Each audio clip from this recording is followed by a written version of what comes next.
Bienvenue sur le ring, l'ODJ TV Radio, Nabil Adel. Bonjour Rachid. Merci d'avoir accepté notre invitation en cette période ramadanesque et d'avoir accepté, c'est jamais facile de monter sur un ring et de mettre les gants dans cette période, non? Non, ça va. Ça va, mais en tout cas, merci une fois de plus à vous. Je vous remercie de m'inviter. D'avoir accepté donc, l'invitation. Je rappelle que vous êtes enseignant-chercheur en économie et en relations internationales. Donc, débat en 3 rounds thématiques avec vous. Premier round, Moudawana, un facteur de développement avec un point d'interrogation. Est-ce qu'effectivement une révision globale de ce qui est en cours, on verra bien ce qui adviendra d'ailleurs de la Moudawana, du Code de la famille, est-ce que c'est un facteur de développement ou pas? Si oui, de quelle nature? Deuxième round, plus d'égalité homme-femme, est-ce que de facto c'est plus de création de richesse, donc plus de PIB additionnel, avec un point d'interrogation? Et enfin le troisième round, quel modèle de croissance économique en pleine transition démographique accélérée et soutenue? C'est ce que nous vivons aujourd'hui, surtout ce que nous allons vivre dans les prochaines années. Ça s'annonce lourd. Ça s'annonce lourd pour un économiste chaldonien que vous êtes. Ouais.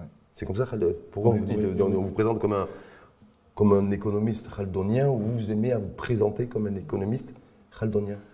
Écoutez, c'est une grille d'analyse. Ibn Khaldoun situait l'économie dans les dynamiques de pouvoir.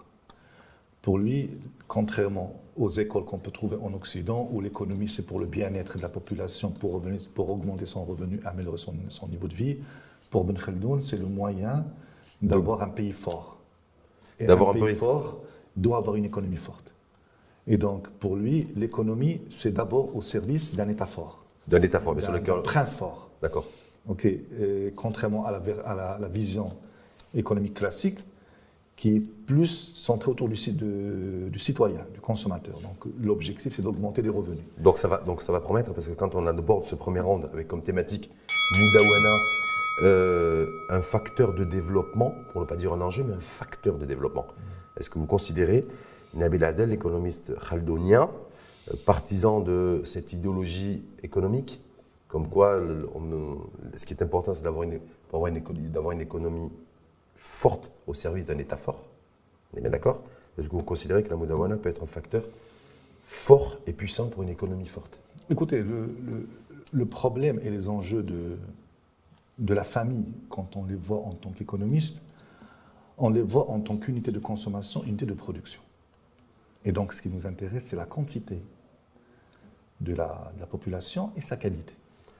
C'est-à-dire plus on est nombreux, plus on crée des richesses, plus l'économie se porte bien, c'est ça? Plus on est nombreux, bien formés et bien soignés, plus on crée des richesses, plus on crée de la puissance pour le pays. Donc aujourd'hui, si vous allez le voir, les pays les plus puissants sont les pays les plus peuplés. Commencez par la Chine, l'Inde, la Russie, les États-Unis. Mais il y a des pays qui sont moins peuplés qui sont aussi puissants. Il y a des pays qui sont moins peuplés que la Chine ou que l'Inde et qui restent des pays puissants. Si vous prenez le classement, la majorité, c'est d'abord des pays peuplés. D'ailleurs, aujourd'hui, le poids des BRICS, c'est d'abord un poids démographique. Okay. Mais la Moudawana dans tout ça, est-ce que c'est un facteur de développement chez nous ou pas? Est-ce que vous, Nabil Adel, vous considérez que cette révision de la Moudawana, on verra bien ce qui adviendra d'ailleurs, et ce qui sera annoncé, est-ce que ça sera un facteur de développement ou pas? Alors, tout dépend de la variable démographique. Vous savez, les économistes peuvent régler beaucoup de problèmes. Ou du moins, c'est ce qu'ils prétendent. Souvent, ils se trompent, mais au moins, ils ont des réponses à toutes les questions économiques qui se posent. Mais la question démographique, c'est un problème auquel on n'a pas de réponse. C'est quand un pays voit sa démographie décliner, il n'y a pas de réponse économique à ça. Donc, si la Moudawana va dans ce sens, c'est-à-dire, par rapport au travers de quelles mesures précises? Il y a aujourd'hui les revendications des organisations féministes essentiellement portent sur plus d'équité en matière d'héritage homme-femme, sur l'abolition du mariage des mineurs et de la polygamie, sur le rééquilibrage de la tutelle parentale. Est-ce que ça, si effectivement la révision, la Moudawana va dans ce sens, est-ce que ça peut être à l'encontre des enjeux de développement économique chez nous ou pas? C'est là qu'ils sont. Naturellement. Naturellement. Naturellement. Écoutez, pourquoi? Nous avons agi la transition démographique. Donc nous sommes passés de 7,2 enfants par femme dans les années 60 à 2,07 pour être précis aujourd'hui. Donc le seuil de renouvellement est de 0,1. Ça veut dire en dessous de 0,1, la population ne croît pas, elle décroît. Okay. Commençons par voir ce qui se passe ailleurs. Quand on prend par exemple des pays comme l'Allemagne, aujourd'hui l'Allemagne a besoin de 750 000 ouvriers qualifiés qu'elle ne trouve pas. Elle est obligée, entre guillemets, d'importer de la main-d'œuvre. Ouais. Or, une société a un rythme d'assimilation.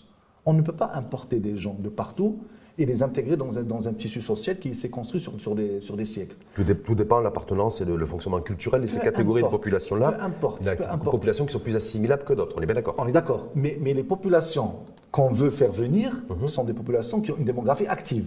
Donc, fatalement, ce ne sont pas, on ne les ramène pas de l'Europe, on les ramène de l'Afrique et du Maghreb. Et de l'Asie, surtout. Et donc, ce sont des gens qui viennent avec leur tradition, avec leur culture, avec leur religion, avec leur imaginaire collectif, qu'on ne peut pas faire fondre dans une société qui s'est construite pendant plusieurs siècles sur un certain modèle social. Donc, aujourd'hui, le sujet, c'est que plus on avance dans beaucoup de sociétés occidentales, plus on se rend compte qu'il y a un déclin démographique. Ce déclin démographique a énormément de conséquences. Ce déclin démographique, juste pour que je finisse cette histoire, ce déclin démographique est dû à une chute de la natalité, de la fécondité. Alors, cette fécondité a fait aujourd'hui, par exemple, si on prend les 16 000 ouvrières qu'on a envoyées en France, ce sont des gens qui n'ont pas la qualification de Noura Elmisa, en temps normal. Mais en même temps, certains vous diraient, professeur Nabil Adel, quel lien avec la Moudlaouana et quel lien avec le facteur le facteur développement. Quand vous dites vous concrètement, si on abolit le mariage des mineurs, la polygamie et qu'on va plus vers plus d'équité en matière d'héritage homme-femme, ça va à l'encontre de nos enjeux de développement économique. C'est ça que vous êtes en train de dire. C'est alors écoutez, non, c'est pas aussi simple que ça. Mais ce que je suis en train de dire, c'est que d'abord la variable démographique est essentielle dans un pays. Comme je parle des 16 000 ouvrières, pourquoi la France les fait venir en leur octroyant un visa, sachant que c'est une population qui n'a même pas le droit de passer devant un consulat, en temps normal. Parce qu'ils ont aujourd'hui un vrai problème démographique.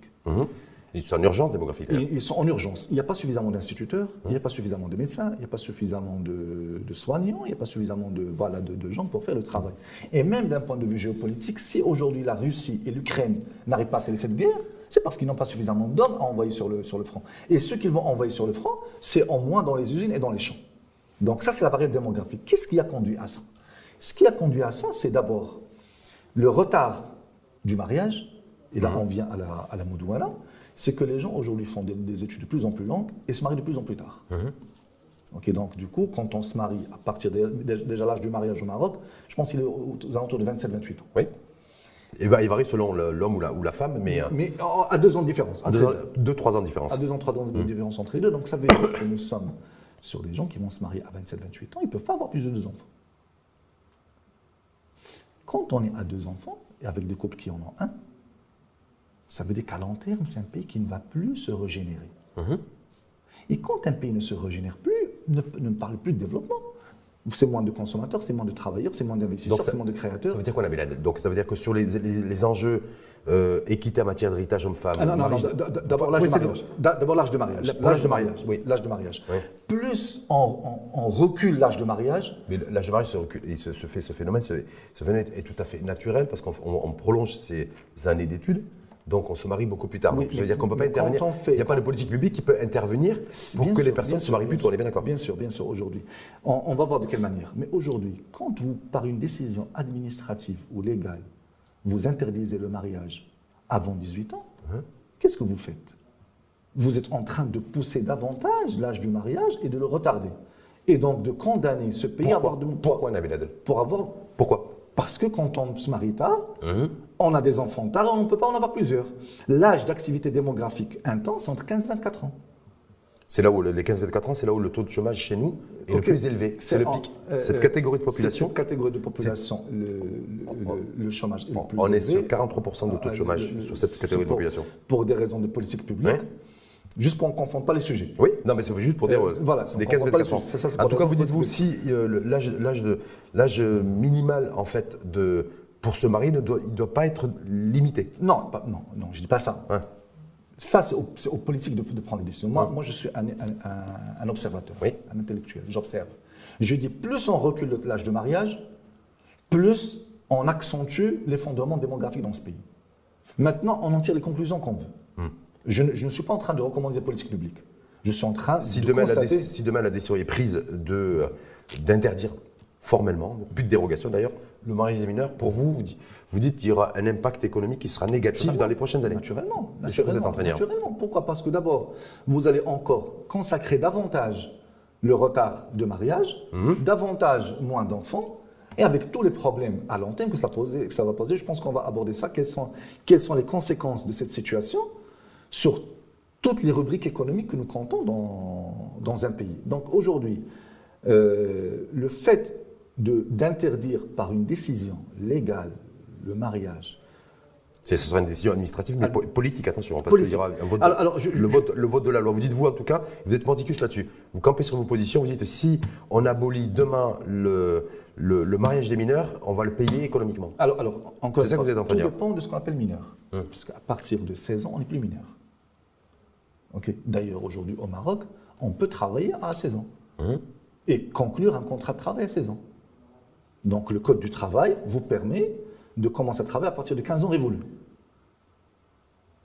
C'est-à-dire qu'à partir de 16 ans, vous pouvez vous marier. Alors, je ne vois pas pourquoi. Vous pouvez vous travailler. Je ne vois pas pourquoi on peut travailler à 16 ans, on ne peut pas se marier à 16 ans. Enfin, en tout cas, pour l'instant, on pouvait se marier si on bénéficie d'une dérogation. On est bien d'accord. Déjà, alors que pour le travail, on n'a pas besoin de dérogation. En tout cas, vous campez là-dessus. Je rappelle, Nabil Adel, vous êtes dit, voilà, s'il y a l'interdiction formelle qui est décidée et la décision politique qui est prise sur les mariages des mineurs, vous dites on va le payer économiquement. Et il y aura une facture à payer là-dessus parce qu'on aura moins de personnes. On retardera davantage l'âge du mariage. Voilà, on retardera davantage l'âge du mariage.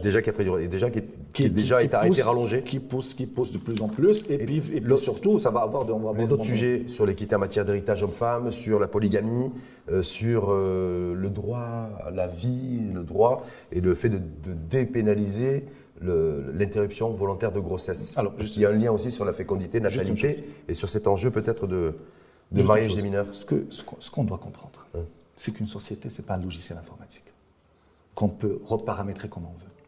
Une société a une capacité à générer du changement et à absorber du changement.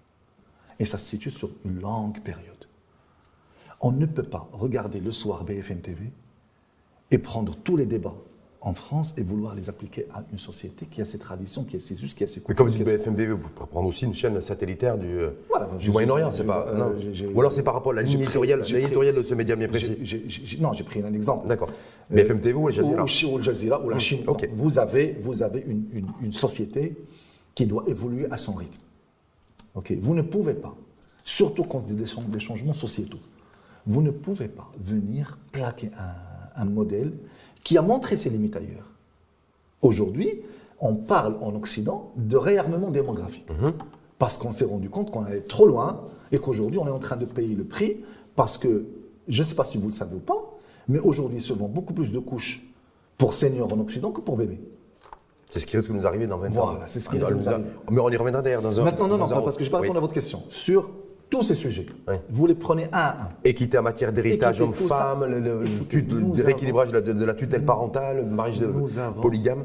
Nous avons un corpus juridique qui est hérité de siècles d'accumulation et de tradition.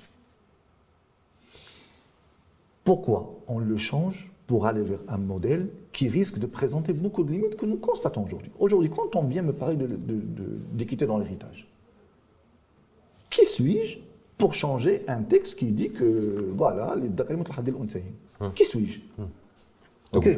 Surtout que ce pays est bâti sur légitimité religieuse. Nous avons un Amir al-Mu'minin. C'est un pays musulman. Ça se discute et ça se débat. C'est des débats qu'on a ouverts là-dessus, mais on y reviendra. Oui, c'est pour ça qu'on est là. Deuxième round, plus d'égalité homme-femme. Est-ce que c'est plus de PIB? On a vu d'ailleurs, vous avez vu comme moi, l'information qui a été divulguée. Nous avons enfin franchi la barre des 1400 milliards de dirhams de PIB. Ça a été franchi parce qu'on était entre 1200, 1300 ces dernières années, donc 1400 milliards de dirhams de PIB, donc à peu près 140 milliards de dollars. Cette barre a été franchie il y a 2 jours. Deuxième round, thématique, plus d'égalité homme-femme. Est-ce que c'est plus de création de richesse et de PIB chez nous au Maroc? On dit que ça peut être une réalité ailleurs, mais pas forcément, ça peut pas forcément être une réalité chez nous. Qu'est-ce que vous en pensez, vous? Alors, tout dépend de ce qu'on appelle égalité. Parce que là, ça c'est L'égalité. un terme global. Chacun y mettra le contenu en fonction de son penchant idéologique. Égalité en matière d'accès, égalité en matière de revenus. Non, non, égalité- justement, quand on dit égalité en matière d'accès, égalité en matière de revenus, égalité en matière... Il n'y a pas d'égalité. Il n'y a pas d'égalité. Consacré, vous voulez dire. Il y a de l'égalitarisme. Est-ce qu'on parle d'équité ou d'égalité? D'égalité. Alors l'égalité, c'est, vous savez, comme... Vous savez, On a les mêmes droits, c'est-à-dire- Non, les mêmes droits, ça c'est consacré par la Constitution. Oui, mais dans la Mais qu'est-ce réalité. qu'on- mais dans la qu'est-ce qu'on- réalité, non, parce mais que qu'est-ce ce qui qu'on est appelle les consacré- mêmes droits? Qu'est-ce qu'on appelle les mêmes droits? Pointez-moi un sujet, on va le discuter. Mais comme ça, les mêmes droits dans l'absolu, vous savez, deux individus n'ont pas les mêmes droits en fonction de leur situation juridique, en fonction de... Par exemple, dans le monde de l'entreprise, même responsabilité, même travaux et pas même rémunération, par exemple. Ça n'existe pas. Ça n'existe pas. C'est prouvé par des enquêtes. Excusez-moi, Avec j'ai 30 ans, films. j'ai 30 ans dans le monde de l'entreprise. Je n'ai jamais remarqué, ou bien je vis dans un autre monde, que Inégalité à de travail traitement. égal, Oui. à travail égal, diplôme égal, qualification égale, un homme touchait plus qu'une femme. Maintenant, s'il y a des études qui le prouvent, Oui. c'est une situation qu'on refuse. Voilà, en tout cas, des études À travail qui attestent égal, dans ce sens. à travail égal, on doit avoir la même rémunération. On a un gap en fonction des types d'emplois, de métiers, de secteurs d'activité qui peut aller de 20 à 30% jusqu'à 35%. Mais c'est pas légal. Oui, non, c'est pas légal. C'est pas légal. Par contre, C'est-à-dire- c'est immoral. Hein? C'est immoral. Les deux, ce n'est ni légal ni moral. Non, immoral, le fait qu'il y ait de inégalité. C'est ce que je te dis, ce n'est ni légal ni moral. C'est-à-dire parce qu'aujourd'hui, à travail égal, on doit avoir la même rémunération. Est-ce que plus d'égalité homme-femme chez nous, est-ce que ça serait plus de création de richesse, selon vous, Nabil Adel? Est-ce que si on va vers une approche philosophique, politique au sens noble du terme, où c'est l'égalitarisme, le terme que vous avez effectivement employé et qui est parfaitement adapté, est-ce qu'on fera plus de création de richesse, on créera plus de richesse, où il n'y a aucun lien de cause Ça à n'a effet? aucun lien. Ça n'a aucun lien. Je vais vous donner un exemple. Une femme qualifiée va créer de la richesse. Un homme qualifié va créer de la richesse. Maintenant, il faut assurer les conditions d'accès à cette création de richesse. Un homme et une femme plus libres. Un homme et une femme Qu'est-ce qu'on appelle plus libre? plus émancipés. Qu'est-ce qu'on appelle plus libre? Donnez-moi liberté de travail, liberté d'entreprise, liberté de, Liberté de circulation, de mobilité. Bien sûr, tout ça on est d'accord. De quelle liberté on parle? C'est liberté. Non, c'est les libertés qui permettent. Moi, je connais les libertés économiques Oui. qui permettent d'agir sur le PIB. Il y a la liberté de travail, la liberté d'entreprendre, la liberté de circulation. OK. La liberté d'investissement. Alors, Et l'égalité pour vous, n'agira pas forcément pour améliorer bien sûr que ça va agir pour améliorer la performance Bien en matière sûr. de création de richesse. Bien sûr, mais tout dépend qu'est-ce qu'on met dans le contenu de l'égalité. C'est ça ce qu'on met. Bien sûr, l'égalité va amener à plus de richesse. Mais qu'est-ce qu'on met dans ce contenu égalitaire? Une approche genre respectée en matière C'est-à-dire, en matière d'équilibre effectif homme-femme, que ce soit Alors, juste une chose. au niveau des fonctions à responsabilité, que ce soit au niveau des fonctions opérationnelles. Écoutez, encore une fois, est-ce que toutes les femmes veulent toutes avoir un poste de responsabilité et rester jusqu'à minuit dans des conseils d'administration? La réponse par le New York Times est non. Et la réponse de se dire, voilà, aujourd'hui, vous l'avez vu d'ailleurs, le HCP Maintenant. nous a révélé que le taux d'activité des femmes avait sacrément baissé. On est sur 100 femmes, il y en a plus de 90 qui ne sont pas en activité ou qui ne sont plus en activité, en tout cas au niveau qui ne sont pas dans les radars du HCP. Est-ce qu'on avait plus de femmes incluses et on aurait plus d'inclusion de femmes sur le marché du travail? Est-ce qu'on aurait Ça va, alors si on Plus de- considère, plus d'efficacité économique. qu'une femme qui s'occupe de ses enfants au foyer n'est pas un travail, si on considère que ça, ce n'est pas un travail, naturellement, vous allez avoir des taux comme ça. Or, une femme qui s'occupe de ses enfants à la maison est un travail à plein temps beaucoup plus fatigant qu'un travail Mais salarié. c'est un travail qui est non reconnu, avec pas un véritable statut pour la femme. Il faut femme au foyer, c'est ça il que vous faut qu'il y ait un statut, il Ouais. faut qu'il y ait une rémunération pour cette femme. Parce que d'un point de vue économique, ça c'est la création du PIB. Parce que si la femme ne le fait pas, on doit ramener quelqu'un le payer pour faire ce travail. Quand je vous donne juste un chiffre sur lequel je souhaiterais vous faire réagir, vous qui êtes analyste économique, Nabil Adel, 91% des femmes mariées sont inactives. Source HCP, au commissariat au plan. Quand on a ce chiffre-là, quelle analyse vous en faites? 91% des femmes mariées sont inactives dans le Maroc d'aujourd'hui, Maroc 2024. Est-ce que ça veut dire on perd des points de PIB, en l'occurrence, parce qu'on a trop de femmes, en tout cas, qui sont majoritaires dans le pays, parce qu'il y a plus de femmes que d'hommes, mais qui sont des femmes, en tout cas, où 91% d'entre elles, mariées, sont inactives. Alors, encore une fois, le problème en économie ne se passe pas en ces termes. Est-ce que ces femmes, une fois sur le marché du travail, seront productives au même titre que les hommes? L'économie ne s'intéresse pas au genre. Elle s'intéresse à la productivité de l'individu. Ok. Que ce soit un homme ou une femme, ce qui va contribuer à la croissance économique, c'est la productivité de l'individu. Maintenant, là où je serai d'accord avec vous, si nous avons des femmes qui sont potentiellement productives, mais qui sont en dehors du champ du travail juste parce qu'elles sont femmes, là, ça va agir sur le PIB. Est-ce qu'on n'est pas... Maintenant, je finis. Oui. Si vous voulez. Maintenant, si nous avons des femmes qui sont exclues du champ du travail parce que cette économie ne crée pas suffisamment de richesse, c'est un autre débat. Ok. Si vous avez des femmes qui sont en dehors du circuit du travail parce qu'elles ont choisi elles-mêmes de s'occuper de leur foyer, on n'est pas dans de l'exclusion. Et dans ce cas, ces femmes-là doivent avoir une rémunération au moins égale au SMIC. Parce que le travail qu'elles fournissent, c'est un travail qui crée de la richesse. Une femme qui devait le faire, à leur place, va être payée pour le faire. Donc, tout dépend comment on compte les éléments. Si on considère qu'une femme qui passe 24 heures de sa journée à s'occuper de ses enfants n'est pas un travail, naturellement, vous allez avoir un taux d'inactivité très élevé. Mais encore une fois, ce n'est pas ça qui va agir sur le PIB. Ce qui va agir sur le PIB, est-ce que l'individu, homme ou femme, est productif à produire ou pas? C'est tout. À produire à moindre coût. Voilà, c'est ça la productivité. Produire à moindre coût. Troisième ronde, justement, quel modèle de croissance économique en pleine transition démographique? On a parlé du taux de fécondité qui est en train de s'effondrer chez nous. Taux moyen de 2,1. On s'approche dangereusement du seuil de renouvellement de génération. Alignement avec le niveau actuel en Europe, de la majorité des pays européens, mais légèrement supérieur. Légèrement supérieur, mais parce que les pays européens, ils ont franchi à la baisse. Franchi à la baisse, mais on a un accroissement, en tout cas annuel, qui est quasiment, on est sur les mêmes tendances de fond, apparemment, que la moyenne nationale, que la moyenne, en fait, en tout cas, de certains pays européens. Alors, certains pays européens ont entamé la phase décroissante de leur population.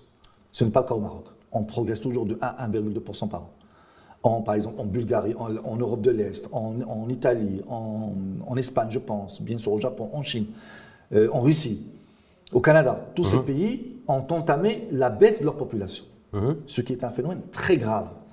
Parce que, quelles que soient les politiques économiques que vous mettrez en place, avec une population qui décroît, vous ne pourrez rien faire. Tributaire, donc c'est complètement conditionné. Donc, troisièmement, je vous demande quel modèle de croissance économique en pleine phase dynamique, en tout cas de démographique accélérée.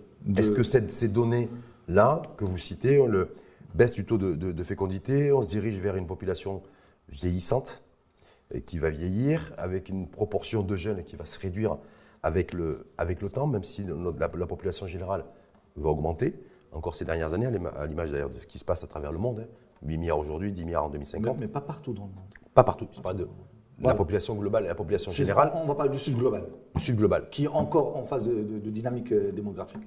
Quel modèle de croissance économique est-ce qu'on peut, justement, à la lumière de cette transition démographique accélérée? Juste pour qu'on soit clair. Un pays qui voit sa population décliner n'a pas de modèle de croissance. Ça n'existe pas.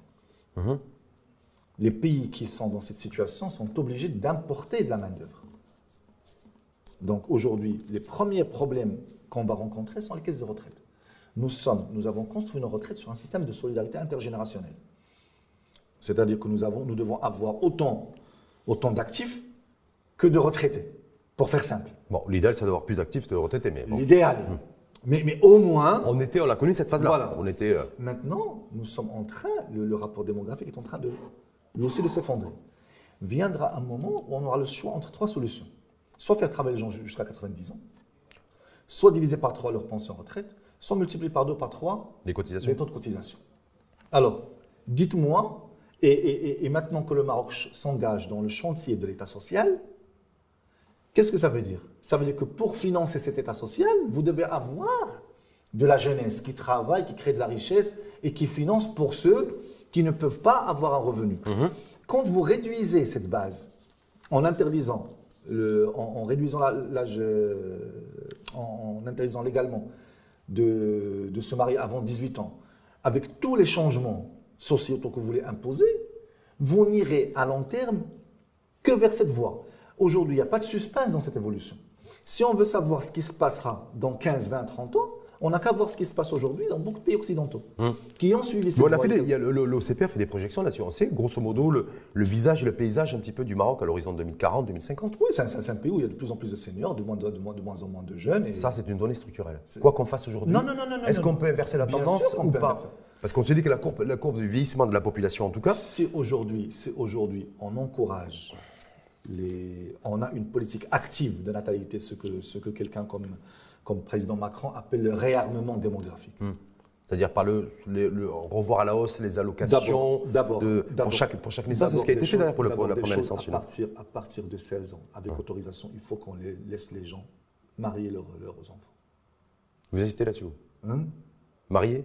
Oui, marier leurs enfants, oui, avec une autorisation. Je ne vois pas où est le problème.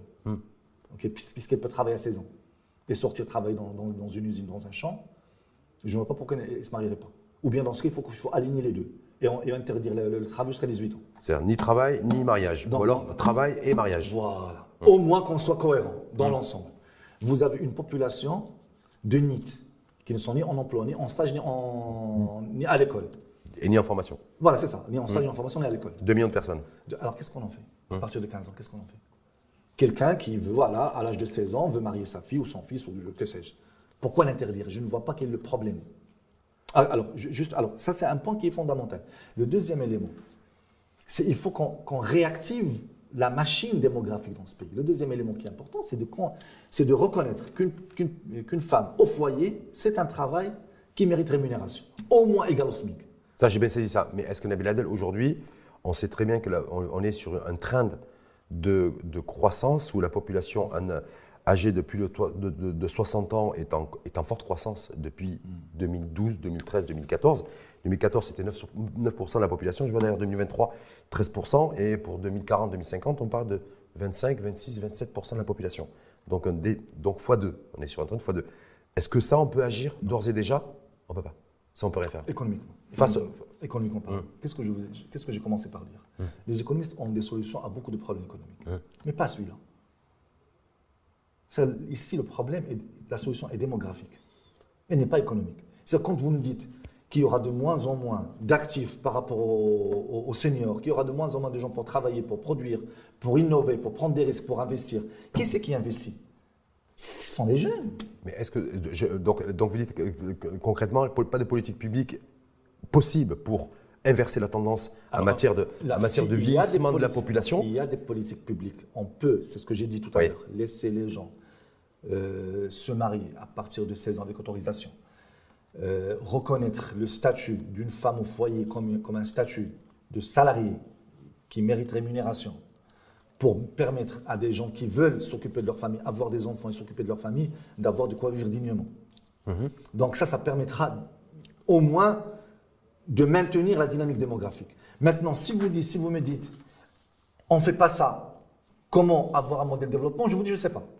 On attend les résultats d'ailleurs du HCP 2024, je crois que ça va être l'automne prochain, on aura le recensement général de la population va être lancé, donc on sera si on est 35, 36 ou 37 millions de personnes. Est-ce que ça, c'est aussi un indicateur chiffré qu'il faudra prendre en considération pour penser les politiques publiques à venir, tant au niveau de l'encouragement de la natalité, tant au niveau de ce vieillissement de la population, et peut-être commencer aussi à envisager la création d'emplois, même si on a du mal avec ça, mais la création d'emplois de seniors. Alors, juste une chose, les 37 millions, pour moi, l'élément, la variable la plus déterminante, c'est quoi? C'est le nombre de jeunes dans ces 37 millions. Parce que c'est cette population qui va travailler, qui va produire, qui va investir, qui va se projeter dans l'avenir. Okay, quelqu'un qui est à la retraite, il ne se projette pas dans une dynamique de création, mais dans une dynamique de survie, jusqu'à ce que Dieu le rappelle à ses côtés. Donc, le problème que nous avons aujourd'hui, c'est que si dans cette population, la proportion de jeunes va en décroissant, à long terme, il n'y a pas de solution. Comme je vous ai dit, aujourd'hui, si vous prenez des pays aussi productifs que l'Allemagne, aussi développés que le Japon, ils n'ont pas réussi à régler ce problème, sauf à importer de la main-d'œuvre. Le Japon ne fait pas ça pour des raisons culturelles. L'Allemagne est obligée de le faire. On a commencé à le faire, nous. Hein? On a commencé à le faire avec des pays des pays frontaliers, C'est limitrophes. pas la même chose. Non, c'est pas la même Avec, chose. C'est avec pas la même chose. possibilité de. Il y a des démarches administratives Je aujourd'hui qui ont sais, été mais facilitées. c'est pas dans cette perspective. L'Allemagne. Mais est-ce qu'on va pas, Ah est-ce oui, qu'on va pas formaliser tout ça? C'est si ça, on moi. continue, si le déclin démographique continue à être consacré, Mhm. on va vers ça.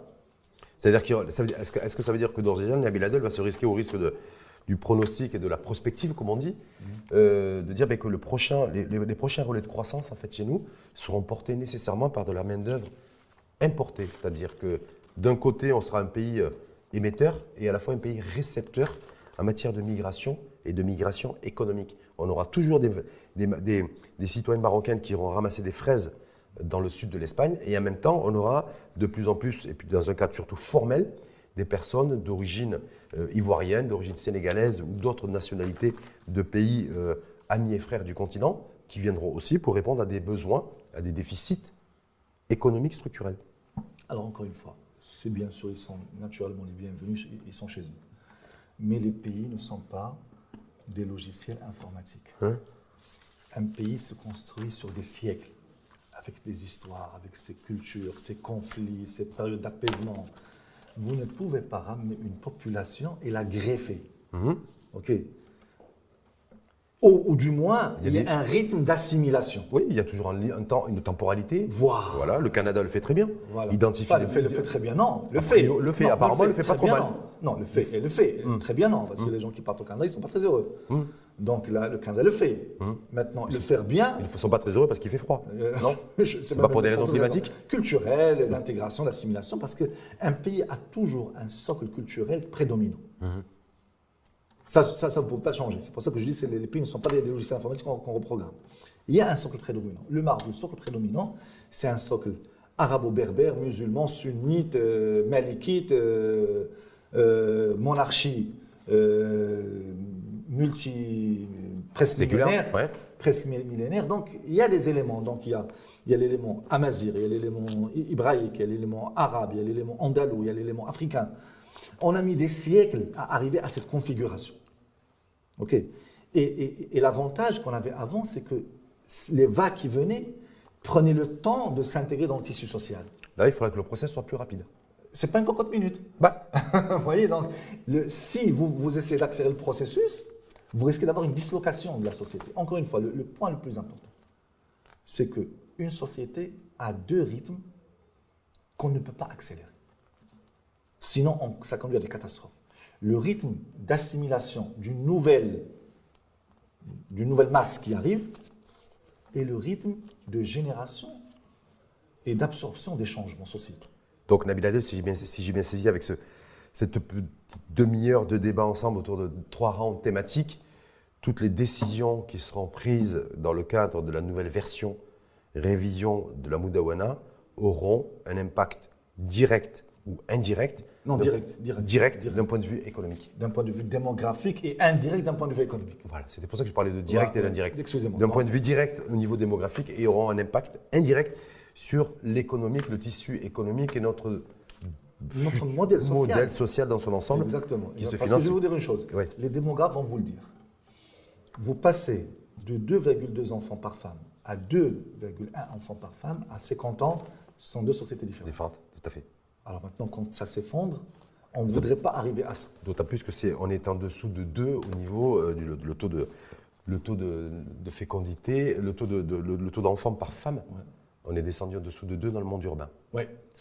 La situation va aller. Le problème, c'est quoi? C'est que la courbe va devenir exponentielle. C'est-à-dire que la moyenne nationale, c'est 2,07 et c'est moins 2 au niveau du monde urbain. Et ça s'accélère très rapidement. Ça va très très vite. Ça va très très vite. En tout cas, merci d'avoir fait ce lien de cause à effet. C'est comme ça qu'on dit, de causalité, le lien de causalité. De cause à effet, exactement. De Nabil Adel autour de ces enjeux Moudawana que très souvent on voit sous un prisme social, sociétal, et c'est important, voire culturel et religieux. Mais vous, avec vous, l'exercice était sous l'angle purement économique.